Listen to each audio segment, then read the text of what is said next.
Welcome back. So this is my completed fairy tale checklist for my story. And as you can see, I did some of these things, but I didn't do them completely.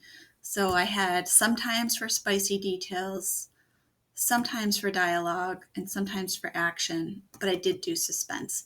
So I want to show you, I went back into my story and I added some revisions. Revisions are the changes that I made. And I did mine in red pen. And I advise you to do the same thing. Go ahead and do that if you want to. You can get out a colorful pen, like a teacher pen if you want, or some other color pen. And I think it makes it a little bit more fun to do revisions. So here's one of my first ones. I changed the word went to skipped. Little Red Riding Hood skipped out the door. And then I revised a lot on this page. I took out went and changed it with raced. The wolf raced to Granny's house. And I added some onomatopoeia here. Knock, knock. Other things that I added was describing the wolf's voice. I said in his best little girl voice. So that gives the reader an idea there. I changed went to stormed, like the wolf stormed in and ate Granny whole.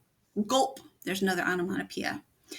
Then he, instead of got, I put climbed in her bed, and then I decided to add even more spicy details. Put on her pink nightgown. Then he pulled the covers up to his hairy chin. So pink and hairy are some details there. And then I also revised over here. We have the better to eat you with, my dear. And I added, he chased her around the bed.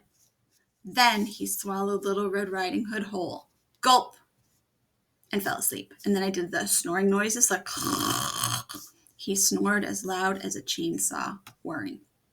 And so now I can go back to my fairy tale checklist, and now I can definitely say that I did do spicy details. I really did change the dialogue, and I did make those characters move.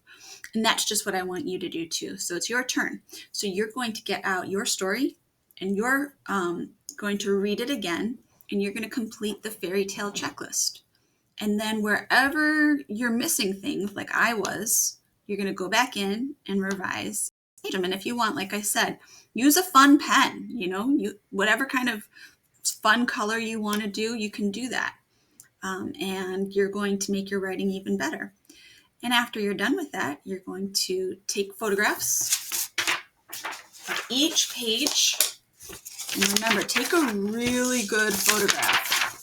Take a nice, big, clear photograph of each page and put each page up on Seesaw, big enough so that your teacher can read it and see the wonderful work you did.